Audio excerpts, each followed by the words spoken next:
why it's one of the most important rivers ecologically in Europe. It's got 30 species of fish. The one spot where I used to kneel as a child and still kneel to fish because it's rather open, and every time you knelt down there was a sort of great waft of water in. The river is full of life. And as the riverbed changes, so do the plants. You get the branched burr reed. Very handsome yellow water lily. In places its leaves cover the river. The water crowfoot. Flowers are white, but they are rather like a buttercup.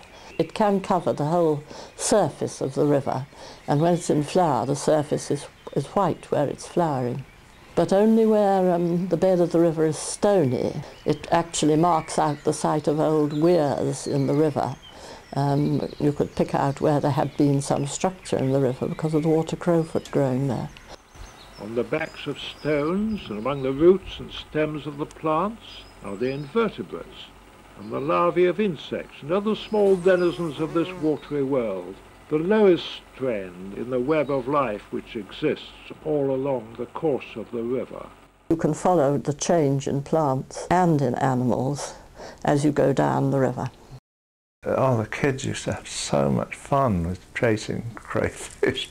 They'd lift a stone and the crayfish always spurted backwards. I went out one day, this would have been in about the mid-70s, early 80s, and littering the bottom of the river with thousands and thousands of dead crayfish. That was a greatest shame, that was.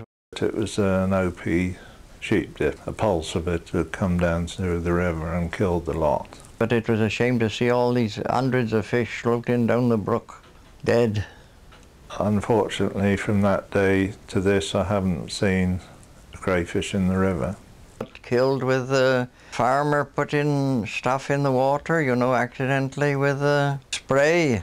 Terrible. I remember as a child digging sort of handfuls of crayfish out of a river, and they've all gone as a result of this American crayfish which produces this disease. There are just a few still surviving in the tributaries that run into the Arrow.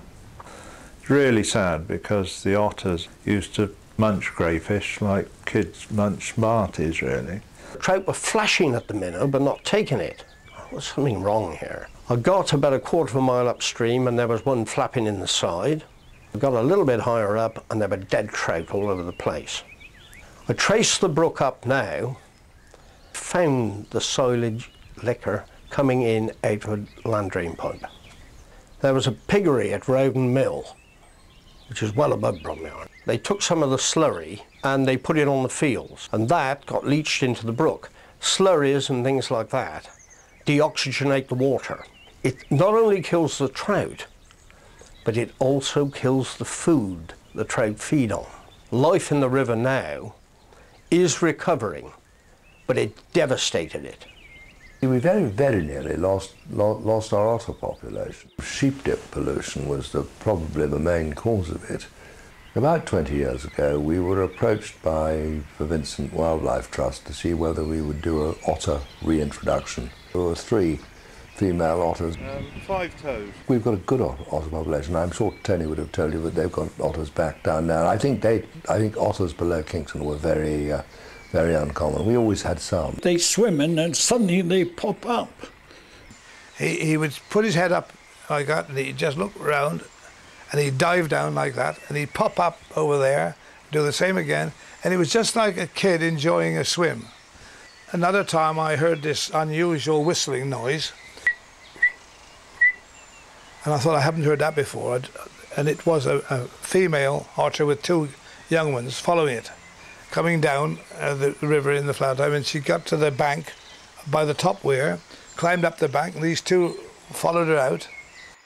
But they are about, talking to a friend of mine in Kingston the other day, and he's seen one in Kingston there. The Back Brook and the Arrow have got flourishing otter populations. And the good thing about it is he shooed all the mink away, which were doing some severe damage. When we're out on the river, of course, you can see them running along the bank. The mink have devastated voles. Eat eggs, they eat chicks, they'll catch the birds if they can. Mink bones have now been found in otter spraint, in fact. Otters are actually predating on mink. It'd be nice if we could get the water vole back. Sure to be 20 or 30 in a short distance, you'd say. But I haven't seen any for years. Quite early, I mean daybreak, sort of 5-ish, and I was stood perfectly still, and this little mink was foraging up the bank, sniffing sideways and his head in the air, and he came straight up and he actually walked over my Wellington foot. Common sandpipers we see regularly here. Grey wagtails, pied wagtails, occasionally yellow wagtails. On the Dinmore Bridge, it's very stony there, and I've sometimes seen a dipper there, but they do need a shallow, stony stream. And it had a nest in a drain that was coming out of the railway bridge. Occasionally get little egrets on the river now. Grey herons, 6 or 7 are regularly in the field just down the way here. The heronry is not by the Lug, but they quite often come down to fish. And there are sand martins in quite a number of parts of the river where there's a big exposed bank. Rows and rows of these, almost like apartments. One in Bodenham, just below the main road. There's one more or less opposite Lug Meadow. And one day I came across a cormorant. Fishermen still claim that they eat a lot of fish. As I appeared over the bank, the cormorant flew away. It struggled to get away because of its weight. But before it left, it dropped the fish that it was just about to eat. And that fish was over 2 pounds, far bigger than any fish I'd ever caught, and far bigger than I'd ever seen in the river before. Kingfisher. That was lovely to watch them dive and catch the fish. I love to see the kingfisher. We have kingfishers here immediately below our window, and they bring their young here. Absolutely magic. They sit and they put their wings out, and the shadow cast on the water enables them to see.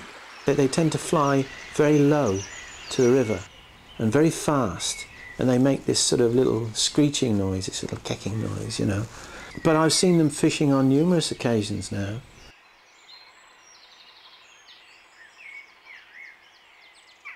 The Lean's about 400 acres. We're now farming another 1,000 acres, all of it beside the River Arrow.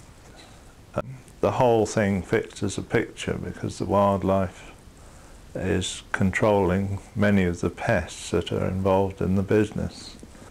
10% of the area that I farm, we just go for the wildlife. And initially it was because I was interested in fishing and shooting and that sort of thing, but gradually I've become more and more interested in the natural history and the wildlife. Almost like a moving zoo, the river is, I think. You come around the bend and there's something different. Magnificent dragonflies and damselflies, and you look up and there's a buzzard wheeling overhead. It's absolutely in its own perfect environment.